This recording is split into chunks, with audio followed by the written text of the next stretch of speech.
le jour du Seigneur, et j'ai entendu derrière moi une voix forte comme le son d'une trompette. Elle disait, ce que tu vois, écris-le dans un livre et envoie-le aux 7 églises, à Éphèse, à Smyrne, à Pergame, à Thyatire, à Sardes, à Philadelphie et à Laodicée. Je me retournais pour savoir quelle était la voix qui me parlait. M'étant donc retourné, je vis 7 chandeliers d'or, et au milieu de 7 chandeliers, quelqu'un qui ressemblait à un fils d'homme. Il était habillé d'une longue robe et portait une écharde en or sur la poitrine. Sa tête et ses cheveux étaient blancs comme de la laine blanche, comme de la neige. Ses yeux étaient comme une flamme de feu. Ses pieds étaient semblables à du bronze ardent, comme s'il avait été embrasé dans une fournaise. Et sa voix ressemblait au bruit des grandes eaux. Dernier texte, Apocalypse chapitre 4, le verset 1er dit ceci. Après cela, je regardais et voici, une porte était ouverte dans le ciel. La première voix que j'avais entendue me parlait avec la force d'une trompette. On dit alors, monte ici et je te ferai voir ce qui doit arriver par la suite. Aussitôt je fus saisi par l'esprit et voici il y avait un trône dans le ciel et sur ce trône quelqu'un était assis. Celui qui était assis avait l'aspect d'une pierre de jaspe et de sardoine, et le trône était entouré d'un arc-en-ciel semblable à de l'émeraude. Parole du Seigneur, on peut acclamer très fort pour cette parole. On acclame très fort pour cette parole. Amen. On peut se rasseoir. Dis à ton voisin une fois de plus le Dieu de portes ouvertes. Bon, aujourd'hui c'est notre culte d'intercession prophétique. Nous ne venons pas enseigner, mais nous venons plus prier. Et aide-moi encore à dire à ton voisin dans les minutes qui suivent, Togobondela. Alléluia. Alors prête-moi tes oreilles juste pendant 10 minutes. Après quoi nous allons prier, prier et encore prier. Et aussi par la grâce de Dieu nous allons prophétiser. Est-ce que quelqu'un a envie d'entendre la voix de Dieu ce soir? Gloire au Seigneur. Alors, j'aimerais te parler pendant quelques minutes sur le Dieu des portes ouvertes. Assieds, ne me laisse pas. Écoutez ceci, bien-aimé dans le Seigneur. Le texte que je viens de lire nous parle d'une personne qui porte le nom de Jean. Ok? Jean était le dernier des apôtres. Jean était celui qui a vécu beaucoup plus que tous les autres apôtres qui ont eu à voir un parcours avec le Seigneur.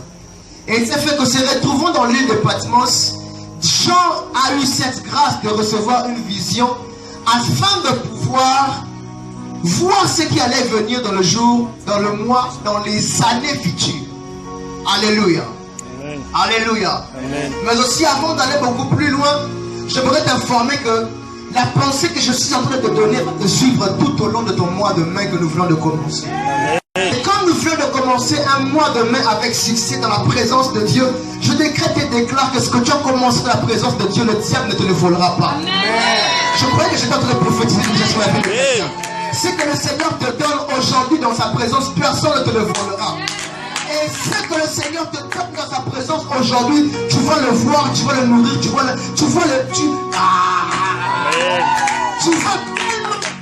tellement le saisir qu'aucun diable de l'enfer n'aura la capacité de te le voler. Alléluia. Alors tiens, après moi encore le Dieu des portes ouvertes. La bonne nouvelle que je t'annonce, c'est que ce soir tu as ouvert une porte pour toi. Mais regarde comment ça se passe. Jean, c'est par l'esprit, le jour du Seigneur. Tiens pour moi le jour du Seigneur. Le jour du Seigneur pour toi c'est ce soir. Écoute ce qui se passe. Le jour où Dieu avait décidé que Jean entre dans une autre dimension, c'était un jour auquel Jean ne s'attendait pas de pouvoir recevoir une visitation particulière. Bien aimé dans le Seigneur, j'aimerais dire à quelqu'un, il arrive deux fois que le Seigneur nous surprenne. Le moment où tu t'attends le moins pour recevoir une visitation de la part du Seigneur, parfois c'est le bon moment où le Seigneur accepte de venir afin de pouvoir te surprendre. Parce que si le Seigneur ne te surprend plus, c'est que Dieu n'est plus Dieu. Il faudrait que au moment où tu t'attendais le moins, que le Seigneur vienne, qu'il te visite et que tu remarques que ce qui nous a embêtés ne l'a pas si. De la même manière que ce soir, je t'annonce que Dieu va te visiter d'une manière spectaculaire. Jean était le jour du Seigneur saisi par l'Esprit. La Bible déclare, alors qu'ils furent connectés dans le monde des esprits, Jean entend derrière lui une voix. Dis après moi une voix. Il y a une voix qui s'est fait entendre derrière Jean. Une voix qui était semblable au son d'une trompette. Et lorsque la Bible déclare que Jean a entendu la voix derrière lui, Jean s'est retourné. Quand Jean s'est retourné, il n'a pas vu une voix, mais il a vu une personne. Alléluia. Jean entend une voix derrière lui, mais quand il se retourne, il voit une personne. Et la personne qu'il voit avait une description bizarre. Nathan normal, ce qu'on a dans la physionomie, une personne qui a des yeux qui brûlent, une personne qui a des étoiles, c'est des étoiles, une personne qui a des cheveux blancs, une personne qui a une ceinture en or. Tout ce qui était décrit par Jean nous amène à comprendre que la personne que Jean est en train de voir n'est rien d'autre que la personne de Jésus-Christ. Mais le Jésus qu'il était en train de voir derrière, avant de le voir, il avait entendu une voix.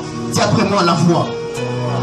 Jean entend la voix, il se retourne et il voit une personne spectaculaire. Et la personne lui dit, je veux te révéler des choses que tu dois envoyer dans cette église. Autrement dit, je veux te donner des mystères que tu dois emmener dans différentes églises afin qu'ils écoutent des choses qui sont sur le point de pouvoir arriver. Mais comme si ça ne suffisait pas, dans Apocalypse chapitre 1er, Jean entend la voix, il se retourne, il voit quelqu'un. Mais dans Apocalypse chapitre 4, la Bible déclare ceci. Jean a encore entendu la voix. Alléluia. Mais avant d'entendre la voix, il est d'avoir vu une porte ouverte dans le ciel. Et la voix qu'il avait entendue dans Apocalypse chapitre 1er est revenue dans Apocalypse chapitre 4. Et cette même voix lui a cette fois-ci dit, monte ici. Maintenant, ce qui m'étonne, la Bible déclare que Jean a d'abord vu une porte ouverte dans le ciel. J'aimerais dire à quelqu'un, dans le monde des esprits, il y a des portes. Dans le monde spirituel, il y a des portes. Et même dans le ciel, il y a des portes. Alléluia. Et chaque porte cache une dimension que tu dois explorer. Chaque porte cache un mystère que tu dois découvrir. Chaque porte cache une vérité que tu dois saisir.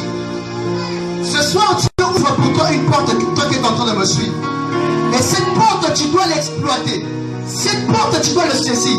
Et j'annonce pour toi qui me suis en ces instants que Dieu emmène une porte de faveur dans ta vie. Tu ne m'as pas bien entendu. Dieu amène une porte, moi la voix. J'envoie la porte. Et derrière la porte se cache une voix. La voix lui dit, monte ici. En réalité, j'aimerais juste te dire à une personne, la porte que Jean avait vue n'était pas une porte physique, mais c'était une personne. Et cette personne, c'est la personne de Jésus-Christ. La Bible déclare qu'il est la porte de brebis. D'accord? Mais, hormis la porte, il y avait une voix. Si Jésus est la porte, alors qui est la voix? La foi, c'est le Saint-Esprit. Jésus est la parole. Ok? Mais chaque parole contient une voix. Je répète. Jésus est la parole qui se sépare. Je suis en train de te donner une clé qui te permettra de vivre le retombé dont tu as besoin de pouvoir vivre. Sans le Saint-Esprit qui est la voix de la porte, tu n'arriveras jamais à accéder à la porte qui est Christ Jésus afin de vivre une autre dimension de sa bénédiction. Quelqu'un est prêt à prier ce soir? Quelqu'un est prêt à cultiver une intimité avec le Saint-Esprit? Quelqu'un est prêt à... Au moment où je vais me mettre à parler, j'ai aussi besoin de... Le jour du Seigneur.